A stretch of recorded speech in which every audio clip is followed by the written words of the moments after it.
On today's episode of Let's Ride, we're going to be visiting Wallace Canyon. 75 miles southwest of Las Vegas, Nevada, lies the Wheeler Pass Trail.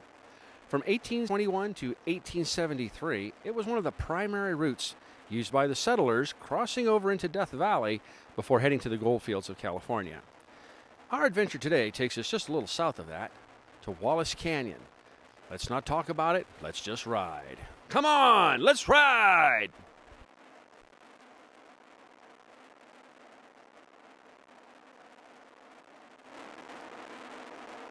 As the day breaks over Wallace Canyon, you can feel the humidity coming off the desert. Last night was a magnificent thunderstorm. Today, you can barely see that it was here. I've been lucky so far. I've been able to keep my feet on the pegs, but I'm not sure how much longer that's going to last. As we were riding through the canyon, I caught the glimpse of something off to my left-hand side, and I'm glad I stopped and looked. This is a little hidden mini canyon, and at the very back is one of the most interesting features of Wallace Canyon. Just have a look.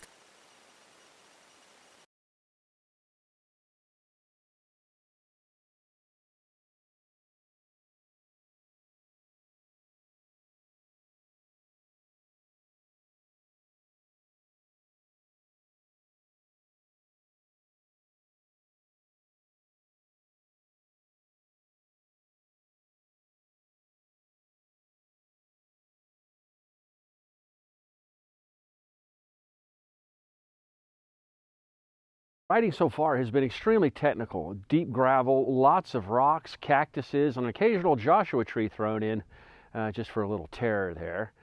We stopped now to have a look at this. This is some really interesting stuff.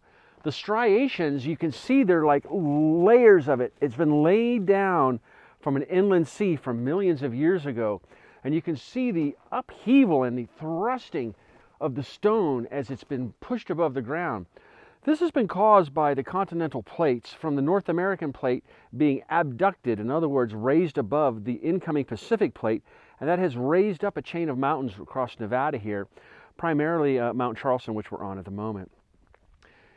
In geological terms, if you look at each one of these layers has been laid down from sediment from millions and millions and millions of years ago. So each line represents a time period of sediment. If we go ahead and open up the pages of the book of geology, we can actually read this.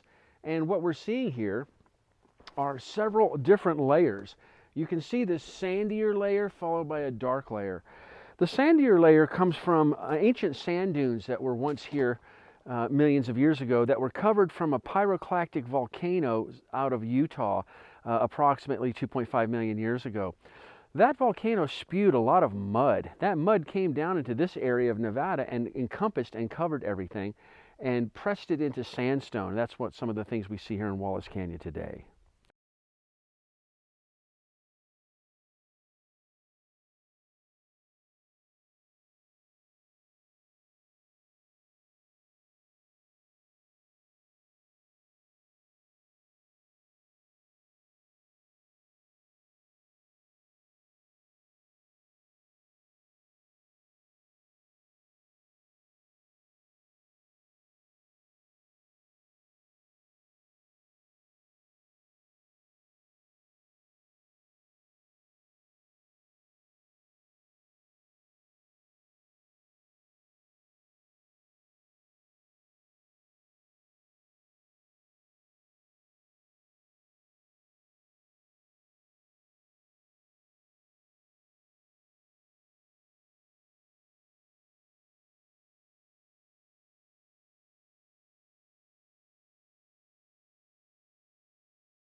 Now we come to the true gem here at Wallace Canyon. It's a hidden canyon with a crest on the inside where you can actually pass through into another open canyon. So what looks to be a box canyon really isn't. Let's explore. Amazingly enough, there is a passage at the end of the box canyon. But let's stop and have a good look and explore. I told you Wallace Canyon was full of hidden treasures, and here's one of them. Look at this passage. From a box canyon, it leads through, just wide enough for a motorcycle to pass. Walls inside the passage are worn smooth. It looks like millions of years worth of water must have passed through here to carve this out. Fortunately enough for us, it's wide enough for a motorcycle to pass through, so we're going to keep going. Come on, let's ride! With only a few minor scratches and scrapes, we've able to make it to the first stop. As we come out of the hidden canyon, we're greeted by magnificent striations of a wall that is almost straight up. Look at this. Come on, let's see what else is down the canyon. Let's ride.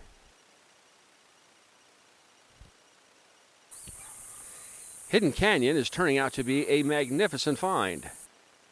Jump on, come on, let's ride! The tension is a little high as I make it down this part of the canyon. There's cactuses everywhere sticking out. The traction is almost impossible. I can't explain to you just how treacherous this really looks. This is a straight down drop. Luckily enough, the eons have left us a few natural footholds here, and I'm able to work my way down a bit.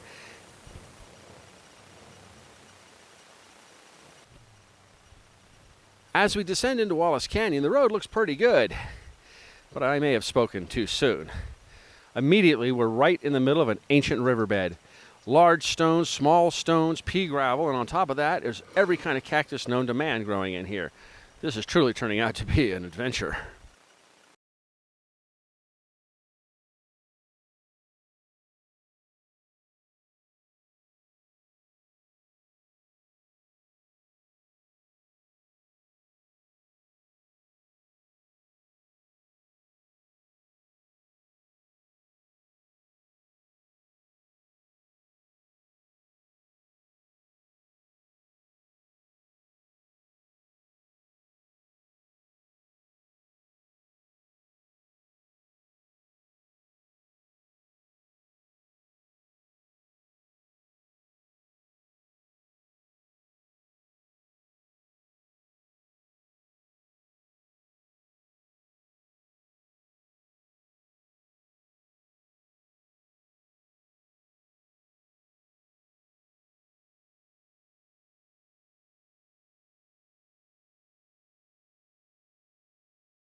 Here we are having a really good look at how smooth the surface of the stone is here.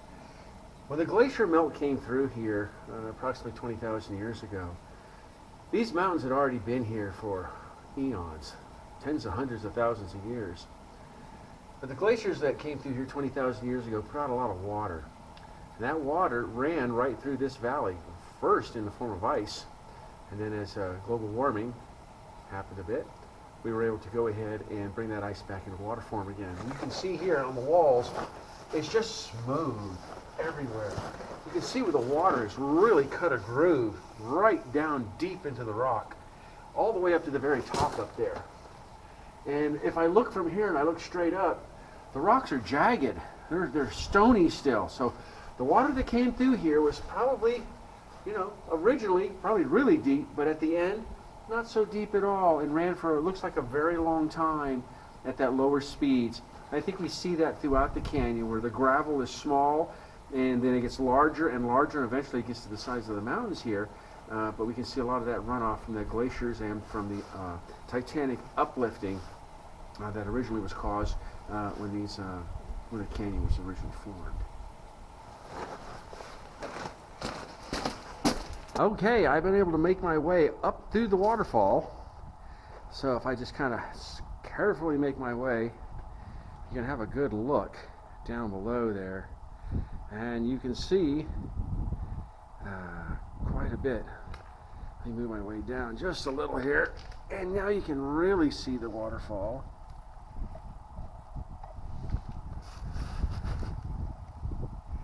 As as I get my camera right down on it, you can have a look and see how smooth the walls are. Yeah, and how far the water must have really traveled. Let's hear another look.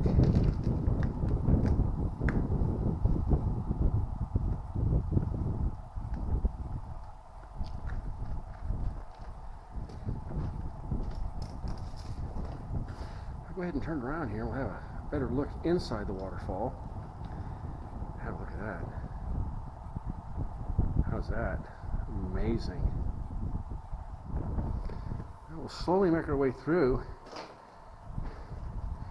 Just have a good look at the grandeur, the different colors. And again, look at the textures here on the right side.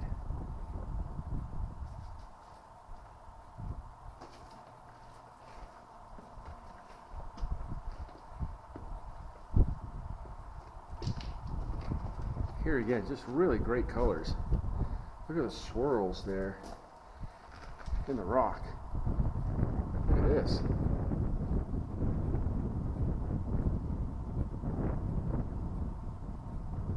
I don't know what that's from, but you can see quartz shot through the sedimentary rock. Just imagine the force of the water that actually took to carve its way through here over the eons. I'm going to see if I can make my way up this part of the waterfall. Have a look. You can see where the water's actually grooved its way through.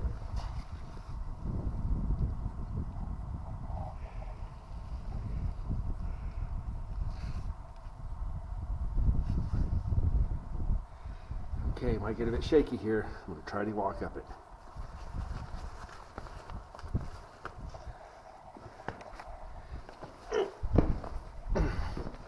Okay.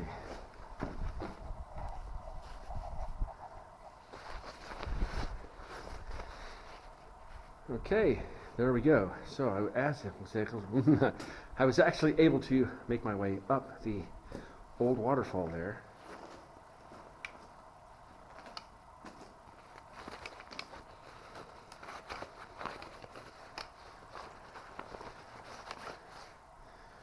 As we make our way around the corner, yet another small waterfall and some more excellent texture of the rocks. Look at this. Layered and kind of pillowy too at the same time. Yeah, let's get up. Yeah.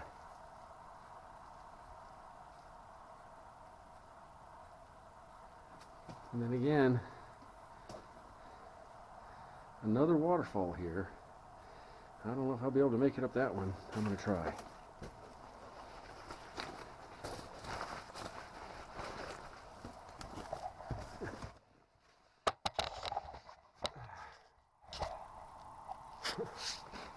Okay, well, I'm not sure how this is going to work. I'm going to try to make it up that waterfall without crashing and burning. There's nothing to really hold on to. Okay. There we go. Oh.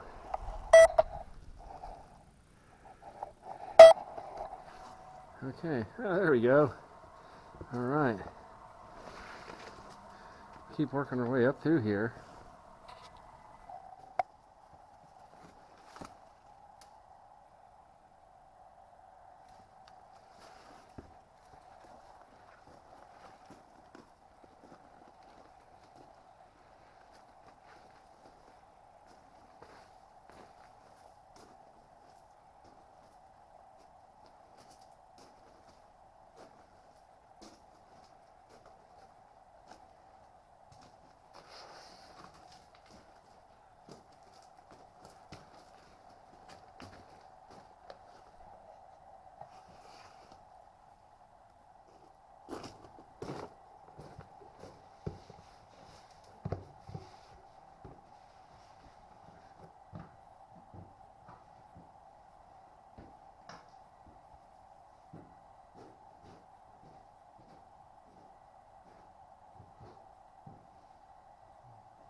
I'm having a look now at where the waterfall is. It's just smooth. I mean, there's been millions of years worth of water. And if you really have a good, strong look at this, you can actually see where the different water level flows were at. Higher up, you can see there was a lot of water passing, but only for a short period of time. And then it looks like there was a medium amount of water passing for a very, very, very long part of time. And then you can see that the water has decreased. It's very narrow at this point, and now it's to the point where if you look at it, the narrowness is no more than just an inch or two wide, showing me that in the past history, not so long ago, water from this area stopped flowing. Okay, so I'm working my way around with the metal detector, and I actually got a strike in this area right here. I don't know what's there. I'll confirm it one more time with the metal detector. Okay, it's there, whatever it is. It's metal, and I'm going to dig it up.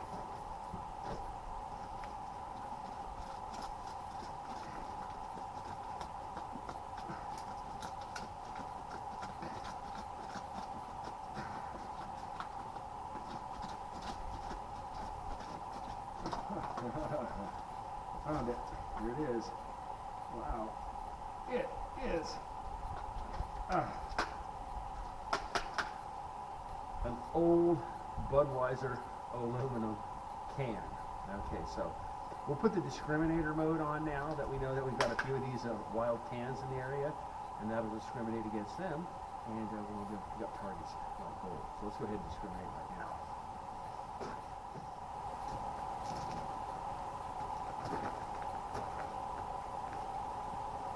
Okay, we've worked this area over pretty well, and I think we're going to go ahead and move up the falls a little bit there, and maybe try to metal detect an area where possibly other people just haven't been. So we'll meet you up there. Well, so much for metal detecting here. We'll just have to try that again on a different episode. Okay, and our next stop is, well, let's not talk about it. Let's just do it. Let's ride!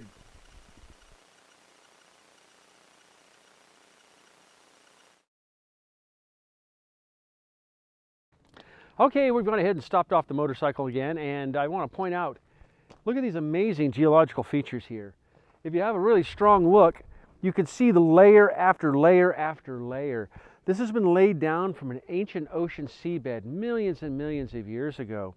A couple of million years ago, the Pacific continental plate pushed its way underneath the North American continental plate and lifted up this entire area. The oceans washed away, and what was left was Wallace Canyon, a magnificent place. Let's go explore some more. Come on, let's ride. The three primary types rocks found out here in Wallace Canyon are carbonate rocks, which are limestone and dolomite. The carbonate rocks were formulated in horizontal layers at the bottom of an ancient sea some 600 to 250 million years ago. As the particles of matter in the water column rained down, it built up in layers that eventually solidified. These particles of matter were mostly plankton, precipitates, and were suspended in the sediments that were washed down from the rivers into the ocean, and similar types of debris. These different layers of the carbonate rock represented different environmental conditions as climate and water depths changed over time. Most of the mountains in the southern Nevada area, including those here on Spring Mountain and especially those here in Wallace Canyon, are composed of these carbonate rocks. There's also a bunch of sandstone that's located around here. The sandstone around Wallace Canyon and those sandstone cliffs that you can see on the side here are formed by grains of sand that were once part of a vast sand dunes that covered most of the southwestern United States about 160 million years ago. Over time, the wind has blown those grains and cemented them together, just like the conglomerate rock, to become a rock of its own.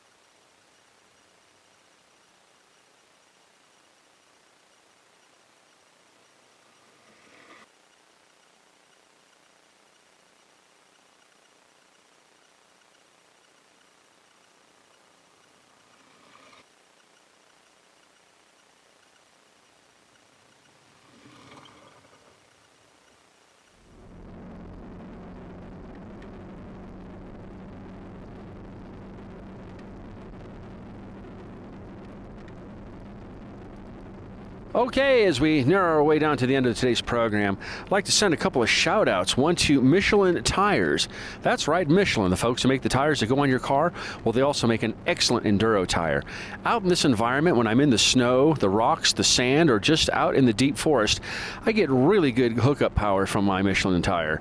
Also on the road, a magnificent performance and longevity. Well, it's a Michelin. It speaks for itself. Okay, and since we're giving out shout-outs, I might as well give one out to Yamaha.